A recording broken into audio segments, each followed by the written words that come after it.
Tuhan Allah Bapa di surga, hati kami bergembira di hadapan-Mu karena Tuhan boleh berkenan atas kehidupan kami yang penuh kasih karunia. Betapa kami tidak bersuka cita, Tuhan telah memberikan kami hari yang baik kemarin untuk melaksanakan perayaan Natal GKST Gloria Jakarta, bekerja sama dengan kantor penghubung Pemda Sulawesi Tengah yang dilaksanakan di Taman Mini dan semuanya boleh berjalan dengan baik. Dan di sini Tuhan, dalam rangkaian sukacita itu kami akan membaca dan merenungkan firman-Mu di Minggu Advent yang kedua. Tuhan, siapalah kami? Kami bukanlah siapa-siapa, kami bukanlah apa-apa. Tetapi ketika Engkau ada di tengah-tengah kami, itu berarti Engkau memberi nilai yang tinggi bagi kami yang tak bernilai ini. Berfirmanlah Tuhan, karena kami rindu akan firman-Mu, sumber kekuatan dan nilai hidup bagi orang yang percaya.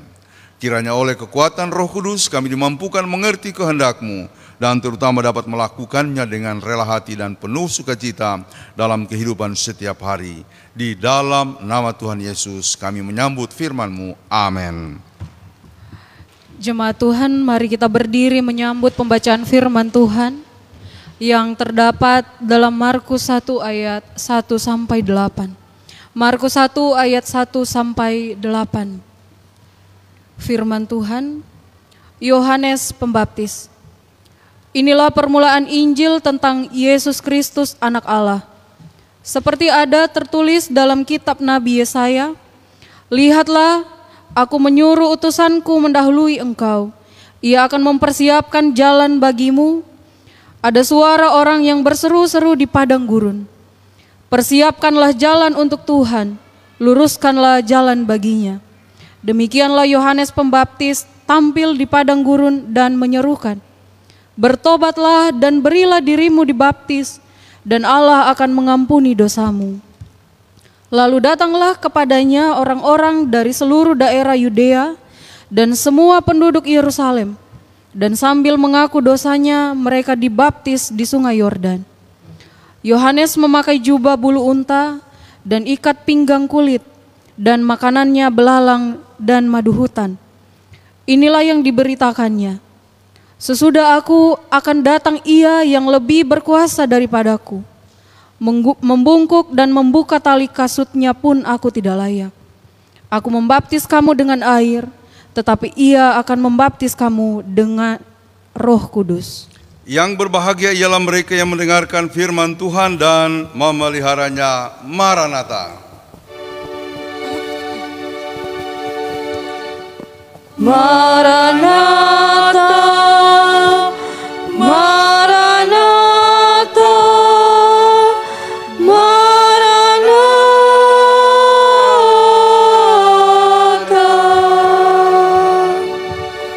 Silakan duduk kembali.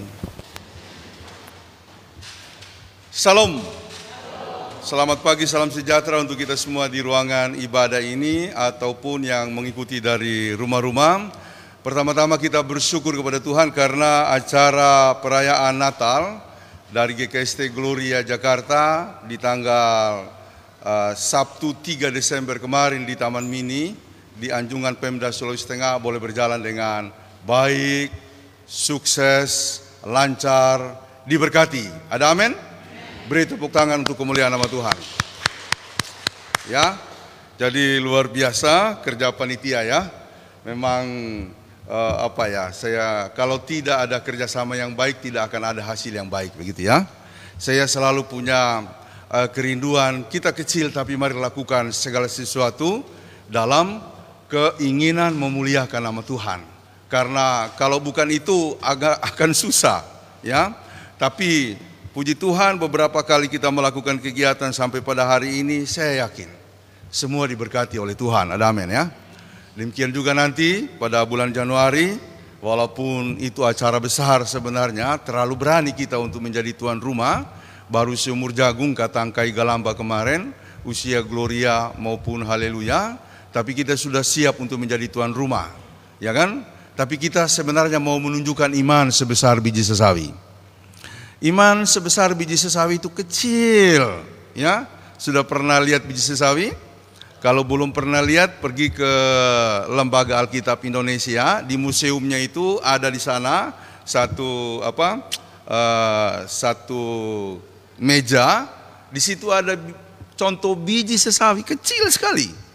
Tetapi yang kecil itu katanya akan bertumbuh menjadi besar, burung-burung di udara akan datang hinggap, bernaung. Jadi kita mau menunjukkan iman sebesar biji sesawi itu. Bukan mau sombong, bukan mau nunjukin kelebihan kita, bukan. Kita mau beriman itu saja, tidak lebih dari itu. Tidak lebih daripada itu. Seperti Yohanes melakukan tugasnya dengan kesungguhan dan hasilnya luar biasa, bukan? Jadi terima kasih kepada teman-teman panitia, majelis yang menurut saya bekerja dengan luar biasa. Tuhan kasih cuaca yang bagus ya, walaupun ada gerimis sedikit ya. Sama dengan Oktober kemarin ada gerimis, tapi kan tidak lalu kemudian menghalangi kita untuk melaksanakan acara. Apalagi kita bersyukur ini sampai Pak Ketua Panitia tumbang ini ya. Jadi sorry ya Pak Ketua Panitia, saya singgung di sini ya. Jadi Pak Ketua Panitia sakit ya. Mama Abel itu selalu punya kerinduan untuk ikut, tapi memang tidak bisa karena kondisi. Tapi yakinlah Mama Abel, sokongan Mama Abel itu luar biasa untuk memberikan dukungan kepada kita semuanya. Pak Jemi semoga cepat sembuh ya. Jadi tumbang dia begitu ya.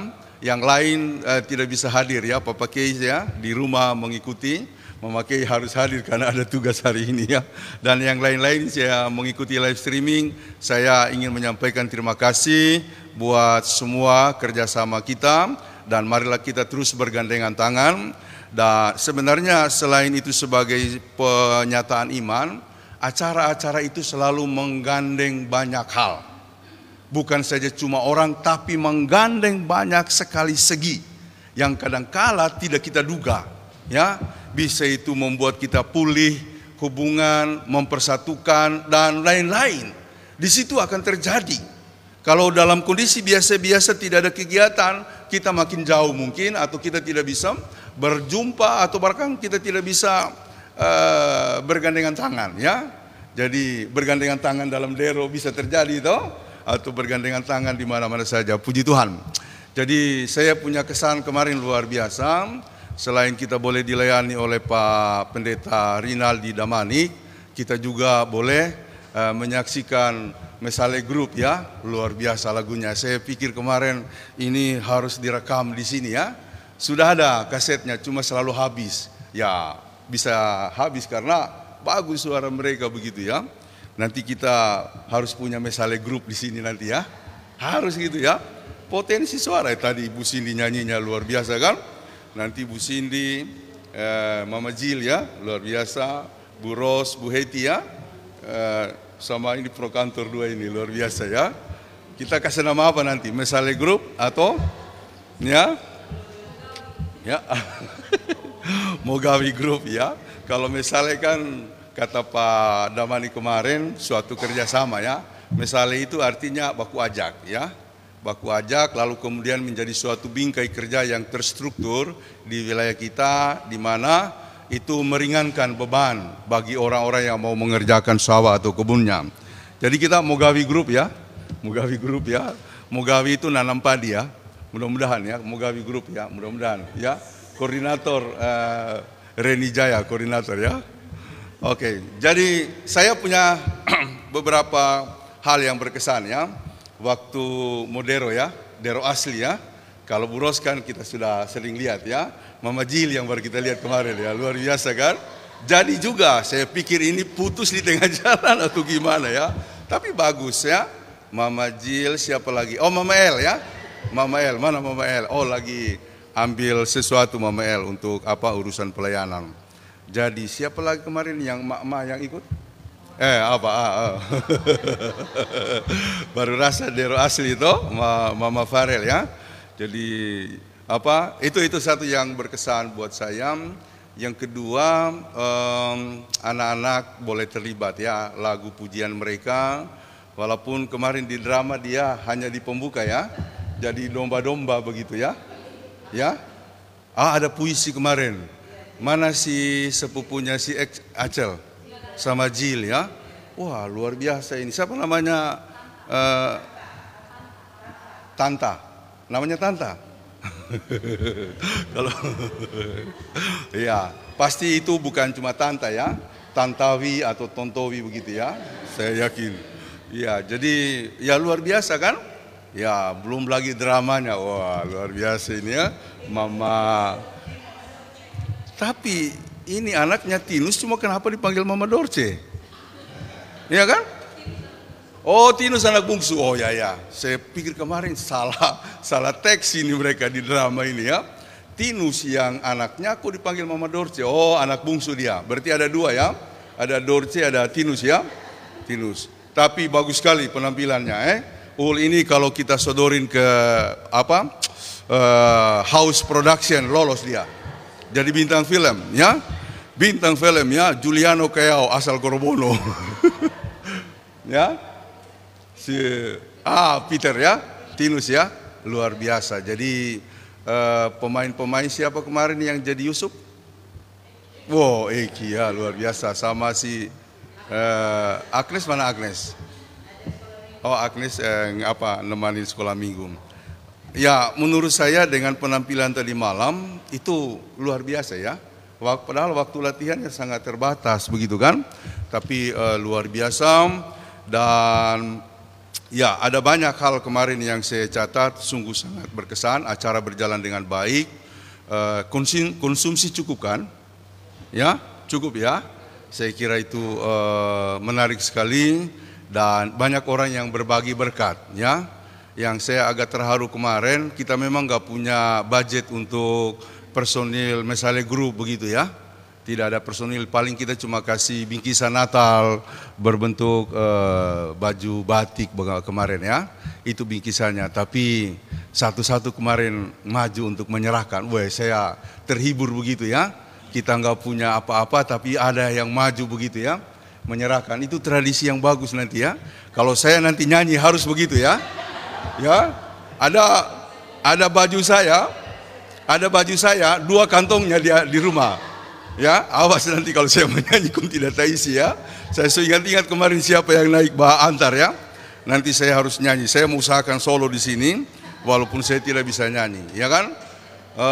Terus ada juga kemarin yang tergerak untuk memberikan dananya. Yang saya tahu dananya itu sebenarnya untuk yang lain, tapi karena melihat begitu luar biasa pelayanan mereka, lalu kemudian menyampaikan sumbangannya kepada teman-teman kita, pada Manik dan kawan-kawan. Itu menurut saya cara Tuhan bekerja luar biasa. Karena itu terus melayani dengan sungguh-sungguh. Oh ya, hampir saya lupa MC ya. Memang kita MC luar biasa, terima kasih ya. Dan secara keseluruhan walaupun tidak ada acara yang sempurna ya, tetapi secara keseluruhan berjalan dengan baik ya. Saya tidak makan malam kemarin.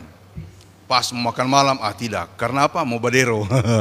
Saya kalau makan badero saya tidak tahan. Makanya kemarin bisa beberapa putar itu karena saya tidak makan, ya kan? Pulang rumah baru saya gosok. Pulang rumah kemarin ada makanan di bawah baru saya makan. Puji Tuhan semuanya berjalan dengan baik. Mari kita terus bergandengan tangan dan menjadi hamba dalam pelayanan, ya.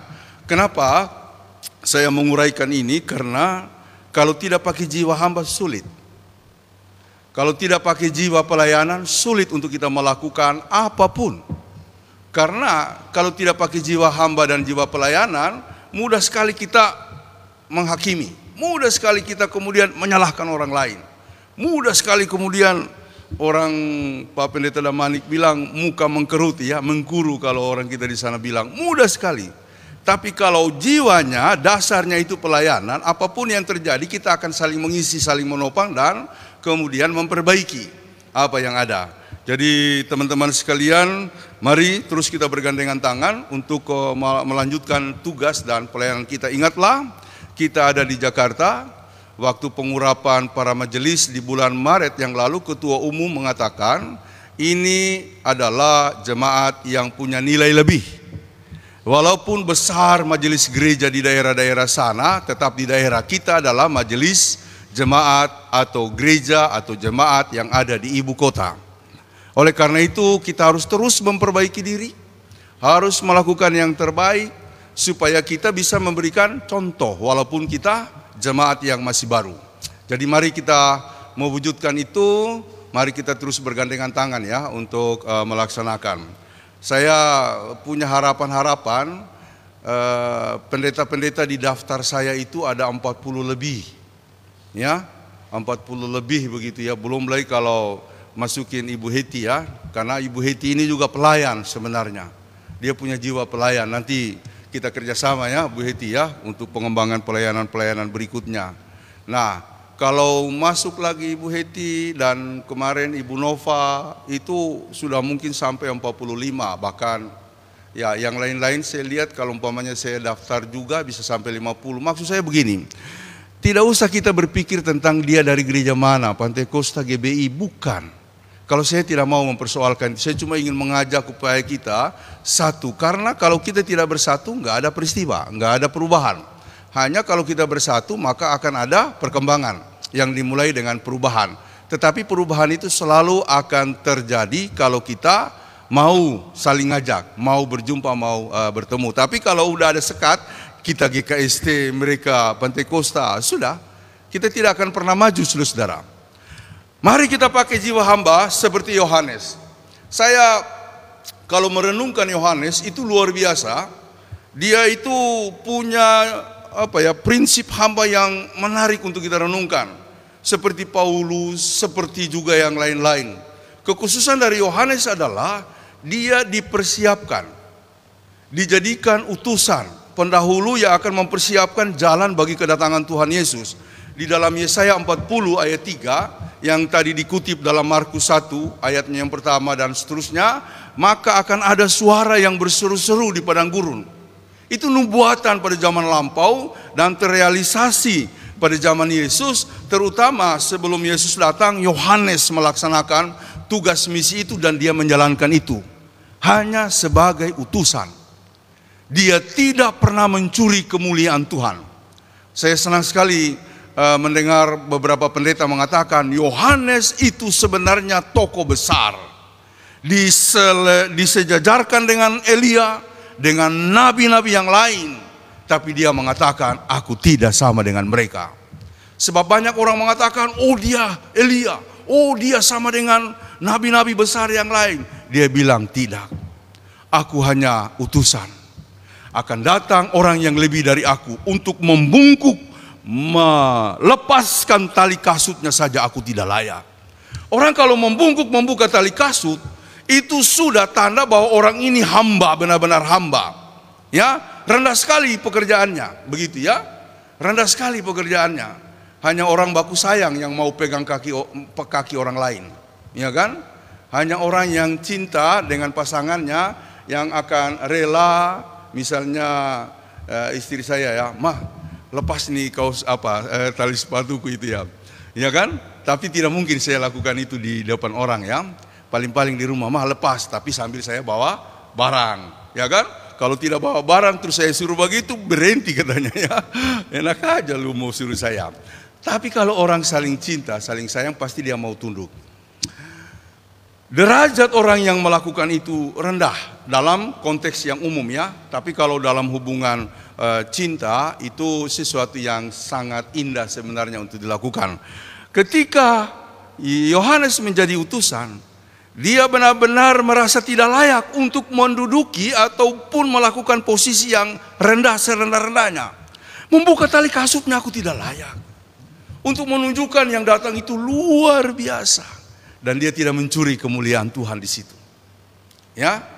Nah, cuma satu sedikit tanda kurangnya, yaitu ketika dia ragu akan Tuhan Yesus pada waktu dia di penjara. Kenapa dia di penjara? Sebab dia menegur istri Herodes. Ya. Bahkan Herodes sendiri dia tegur karena Herodes mengambil saudaranya sendiri untuk menjadi istrinya.